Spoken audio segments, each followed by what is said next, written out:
Hey everyone, it's me, Mr. Wood again. I'm back here to tell you another story. Now, this story is all to do with betrayal, violence, murder, and fighting between two families that were so filled with hatred and fury, it would make your head spin. Now, I know that sounds like EastEnders, but it's not. It's the story of the War of the Roses, which is a really important battle for the throne that took place here in our very own country in England 600 years ago or so. So, when I say it's the story of the War of the Roses, not those kind of roses, although I know at Christmas people like to fight over those roses too. It's a war between two very, very fearsome, very respected families, and they are the House of York, who is symbolised by the white rose, and the House of Lancaster, who are symbolised by the red rose. So if you remember, York is white, so if you think about football teams from Yorkshire, Leeds United, they wear white, okay, that's their symbol, people from York. And Lancaster is the red rose, okay? Now they're both cities in the north of England. They're really important in this period. They're real power bases for where kings and queens in England will come from. So, like lots of stories, this one starts peacefully enough. And the year is 1370, okay, and England is ruled by a kind, noble and just king, and that king is called King Edward III. Alright, now everyone seems pretty happy living under King Edward III. He's considered quite a good king in a history of sort of kings that are a bit up and down. But what happens to Edward? Well, he sadly dies. Okay, so this is 1377, King Edward's dead. Now remember those two houses I told you about at the start, the House of York and the House of Lancaster. Now they both see an opportunity here, and that opportunity is to take power for themselves. So they want to take the throne. They want someone from their house, someone from their tribe to become King of England. And they fight. Oh boy, do they fight. There are murders, there are battles, there's bloodshed, assassination, all sorts. Okay? But eventually, someone from the House of Lancaster, that's the red rose, remember, becomes king. And that person is King Henry VI. Okay? Now, bless poor Henry, he isn't really up to it. He's not a great king. He doesn't really seem to care very much. He doesn't have attention for detail, which we know is probably not great in a leader. He doesn't make sure that different laws are followed. He charges lots and lots of tax for people who really can't afford it. And he generally just doesn't seem to care about the country he's ruling. So this is a bad enough situation, but it goes from bad to worse because unfortunately for him, he has a bit of a mental breakdown. He becomes very seriously mentally ill, and because of that, he can't cope with being king. Okay, so this is where it gets even more interesting because someone from the other side, so from the House of York, steps in. Remember the House of York, the white rose? He steps in and says, I'll be king, I'll take over, because unfortunately Henry VI isn't really very well and he can't do it. So it's someone called Richard, who's the Duke of York, and he's really, really popular with that side, so popular with the white side. And he lets everyone know he'll step over and and be king, basically, while Henry gets better. And I guess you can kind of see where this is going. Think about how you'd feel if you were on the other side. So if you were in the House of Lancaster, your king, granted he isn't very good, but your king is ill, is sick, and instead of someone from your side taking over, it's someone from the other side, your most hated enemies. So he doesn't want to give the throne. Okay, so there's a big battle between the two sides, and there was biggest one was won in a place called St Albans, which is near London. And Richard, who's the Duke of York, so from the York side, he wins. So he becomes king. Takes over from Henry, he's the king.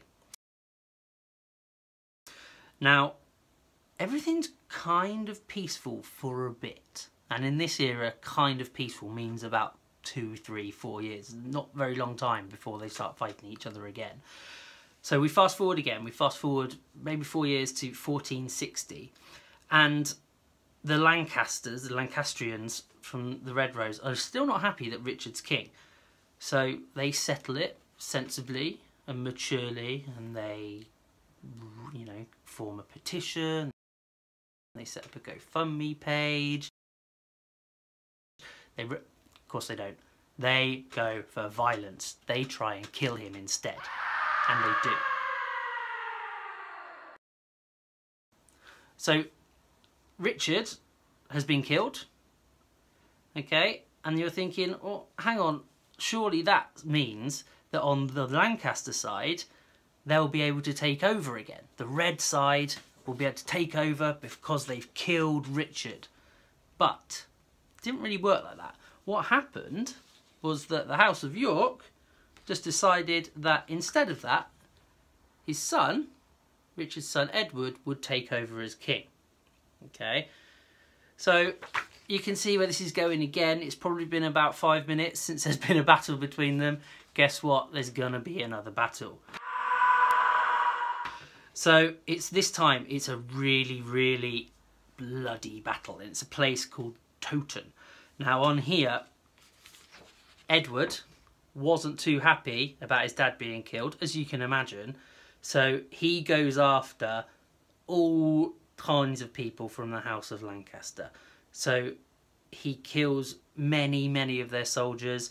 And remember Henry, our first guy? Well, Henry VI, he has to run away. And he runs away somewhere safe to hide. So he goes up to Scotland. And he's gone there and he's disappeared for a while. So he's out of the picture. So lots of battles, lots of taking over. At the moment, we've got Edward as king. Okay, and Edward is from the House of York, so everything's kind of settled down.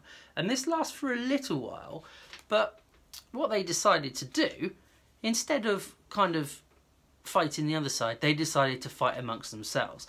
And I don't think I've got enough time on storage on my phone to be able to tell you all the different battles between them, but you should know that eventually Edward remains king, despite lots of plots and people trying to get him to be sort of taken off the throne. And he remains king all the way up until 1483. So it's quite a good period. So in 1483, yeah, you guessed it, he dies. And then we've got a situation, okay? Now, ordinarily, when a king dies, someone who takes over is usually their son. Now, Edward had a son, okay, and you'd think that Edward would want his son to be king, and he did, but he's died, so he hasn't really got much of a say. So instead, someone, his brother, called Richard III, well, at that time he's just called Richard, but when he becomes king, called Richard III, he takes over. Now, when I think of someone like Richard III, and I want you to bear with me on this one because it sounds a bit strange, but Richard III is quite similar to one of my favourite villains from a Disney film, and he's very similar to this guy. He's very similar to Scar. He's the brother of the former king. The king's died, and now he wants to take over his throne. And you know what? He does, but he really doesn't want his nephew. Look how cute this guy is. So that's the son of the king who's died. It's Edward. He doesn't want him taking over. And I like to think he's a little bit like Simba, because Scar doesn't want Simba to take over either. So you probably guessed it. Yep, they have another fight. So there's another battle. Now, this is a battle between people from the House of York. So they're fighting amongst themselves. But let's not forget a about these guys. Okay, they've been out of power for a long, long time. Okay, and they see an opportunity. They see that the House of York are fighting amongst themselves, and they think, now might be the time for us to put someone on the throne. And there it comes from a really unlikely source. It's someone who will go on to be really, really famous and have a whole dynasty named after them. And it's a chap called Henry Tudor. Now, Henry Tudor didn't really have much of a strong kind of claim to the throne. He was someone who was quite noble and he was quite important, but he was a long, long, long way from becoming king. So what he does is he gets together with his supporters. Remember Simba, the son who was never made king? People who support him, he gets together and they think, hang on a minute, let's see if we can overthrow King Richard, who's taken the throne. So there's a battle going on here, and this culminates with a battle in August 1845, the battle of all battles. This is called the Battle of Bosworth. Now, whoever wins this battle is going to win the War of the Roses for good. Everyone really knows that this is going to be it. This is going to be the end. Finally, they're going to get to the point where someone wins, someone loses, and they all have to just kind of shut up and accept what's happened. So I want you to have a think. Who do you think has the biggest claim to win? Who do you want to win? Do you want people from the House of York to win? Okay, remember, they've been in charge most of the time, but they keep arguing amongst themselves. They keep fighting. They've got brothers taking over from their brother who dies, and then the rightful heir, the nephew, can't have his throne, so they're fighting amongst themselves.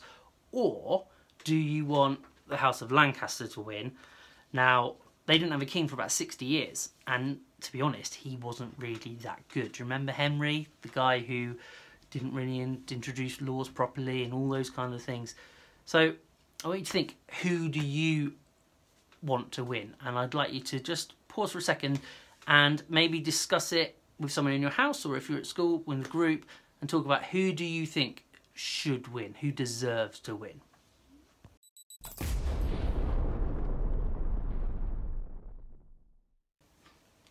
Okay then guys, so hopefully you've had a chance to have a good think or a good discussion about who has the biggest claim to the throne, House of York or House of Lancaster. And let me tell you what actually happened in that Battle of Bosworth in 1485. Huge, huge battle between the Yorkists and the Lancastrians. And in the battle, Richard III actually had 5,000 more men than Henry Tudor. So they outnumbered them almost 2 to 1. You would have thought that he'd have won, but actually he made some quite strategic errors which led to Henry Tudor winning and becoming king. Now, this was fantastic news for the Tudors, but Henry was very, very smart, Henry Tudor, and he realised that he could just be king and be king for just one side, but would that last very long, or would it be long before the other side came along and started trying to get a claim for the throne again? There'd be more and more battles and it'd be going on forever and ever and ever. So he pulled off what I think is a really, really clever move, an ultimate kind of power move. He, a Lancastrian, decided to marry a lady who's from the House of York. He decided to marry Elizabeth of York. Now that was really, really clever, because what that meant is that the two of them came together in marriage.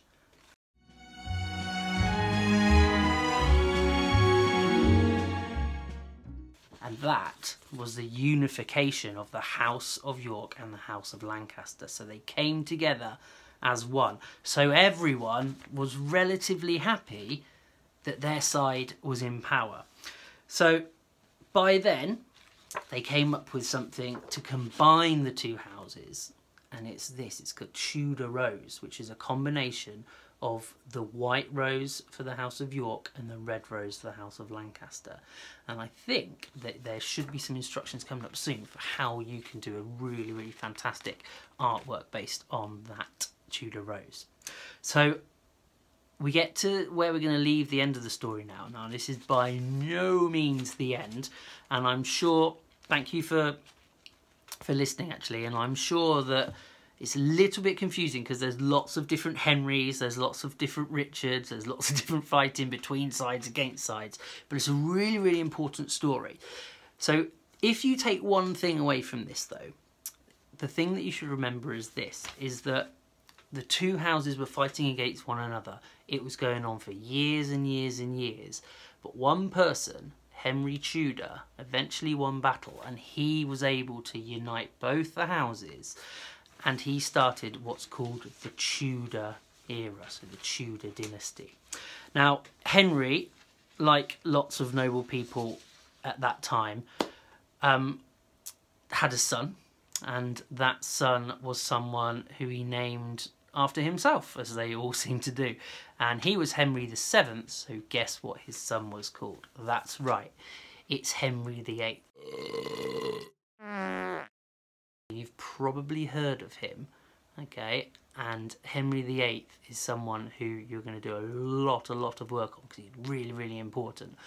And I'll leave you to do that.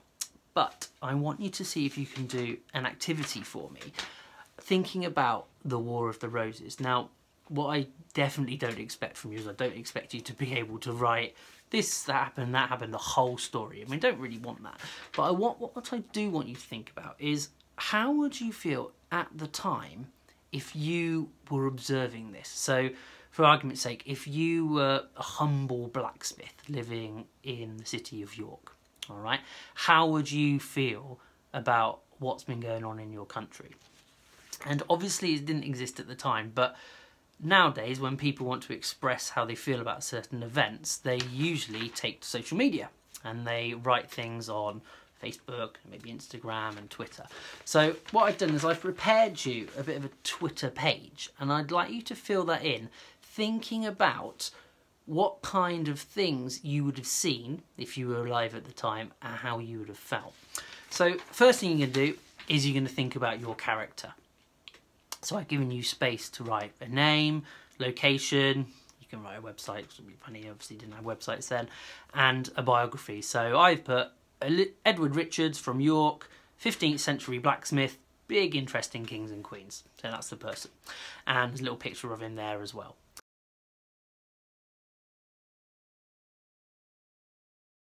So my tweets that I've written to sort of describe how he's felt, I've put the first one, still can't believe Edward III is dead. Hashtag shocked. Don't want to be pessimistic, but I can't see the House of York and Lancaster getting on very well now. Hashtag War of the Roses. Now, next bit, fast forward a couple of years. Absolutely fuming. Henry VI has charged me double taxes this year. Hashtag worst king ever. Looks like he's not up to being king. OMG. Richard of York has now become king. I can't see Henry and the Red Side taking this too well. And then the last one. Been a while since I posted. This gets weirder and weirder. Now Henry Tudor is the king. At least there's a royal wedding to look forward to. Hashtag day off. So you can have a bit of fun with it. Alright, it's not something hugely serious. The main thing is that you understand the kind of general points, that there were parties, sort of houses fighting one another, and eventually they came together. So that was that, and I know I've rambled on for a little bit of a while, and I could have done this with a PowerPoint like we've been doing before, but I think it's quite difficult to wrap your head around all the different events that go on, and especially if you're on your own at home. So I thought I'd do a little video for everybody, try my best to explain it. I'm sorry if it got a little bit confusing. It is quite a confusing story, but hopefully you've got an idea of what's happened. You can always do some additional research if you want. There are other videos out there, and I will see you very, very soon, and I'm really looking forward to seeing what kind of work you come up with in this Tudor topic. So thanks very much. See you later. Bye.